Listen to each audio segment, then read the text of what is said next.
Hello, greetings of the day.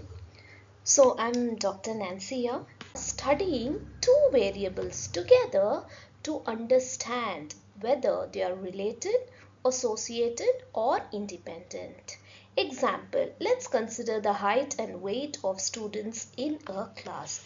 Together when we study their height and weight of a particular child, then we call it as a bivariate data. Maybe a teacher records the student number of hours the student has studied and the marks obtained. Here there are two variables involved, hours studied and the marks obtained.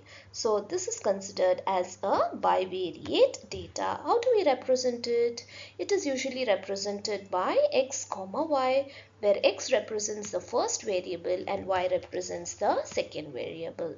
In the last line we can notice that it is for n set of variables, that is x1 y1, x2 y2, x3 y3 and so on.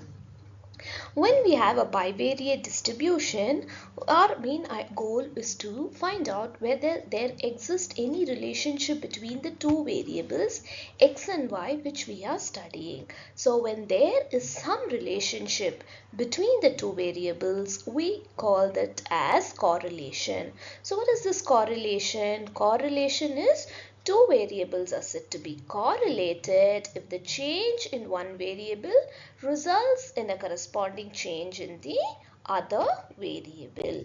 Moving on to the definition.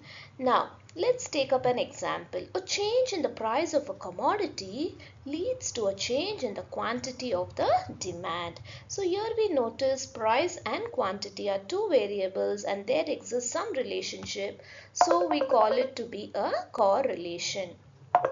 Next, moving on to the next term, methods of study.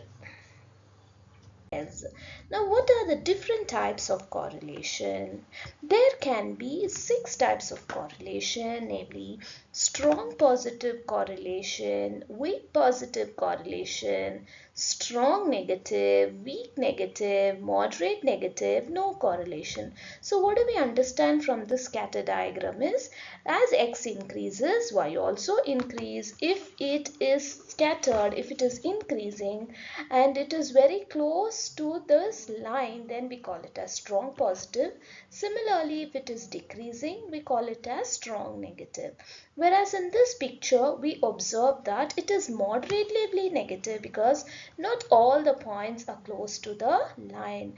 Whereas in the sixth diagram, it is noticed that there is no correlation because exactly we cannot tell whether there is an increase or decrease. Thus, correlation ranges between -1 and +1. When this R is nothing but it is how our correlation is represented. If R value is greater than 0, then we call it as positive correlation. If R is less than 0, then we call it as negative correlation. That is, here there will be a positive value when it's greater than 0. When R is less than 0, we usually only get a negative value. But what happens if R is 0? Then we say that there is no correlation or no linear relationship between the variables.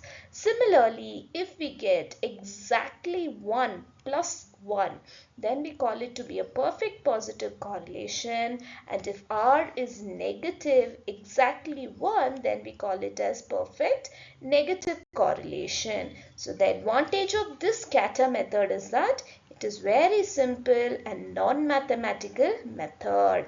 It is not influencing by the size of the extreme values, that is the outliers. Next, what are the properties? As discussed earlier, correlation lies between -1 and +1, and the correlation coefficient is always independent of change of origin and scale.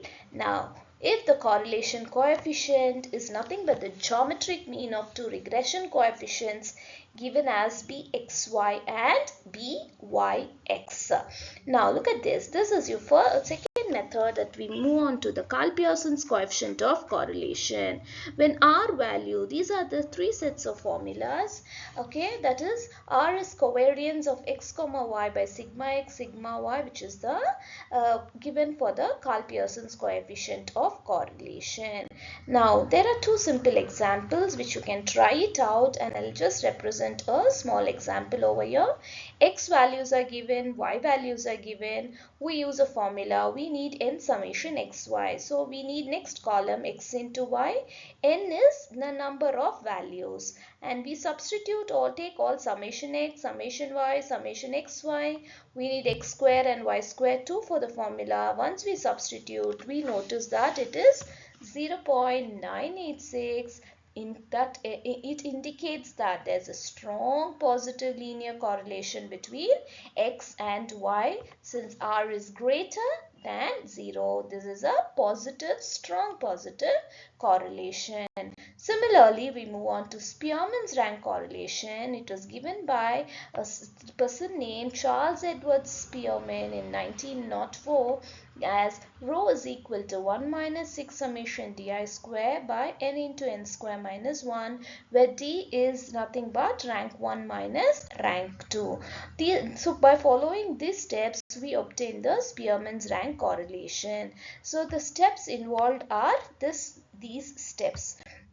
Let's look into a problem. We have two different subjects, history and geography. First step is we are going to rank history followed by ranking of geography. Now after ranking, we are going to find the difference of rank 1 minus rank 2 and square the term, substitute it, so we get 0.9. So this indicates that there is a strong positive correlation. There exists strong positive correlation using the Spearman's. Similarly, we have the repeated ranks. So repeated ranks, using this formula, we calculate Spearman's repeated ranks, and the difference between Spearman and Pearson is also given for you for further notice. You can just look into it, and after this there is a simple example that's been plotted as for a repeated rank, and once you solve to it, you will get to know how the repeated rank works. And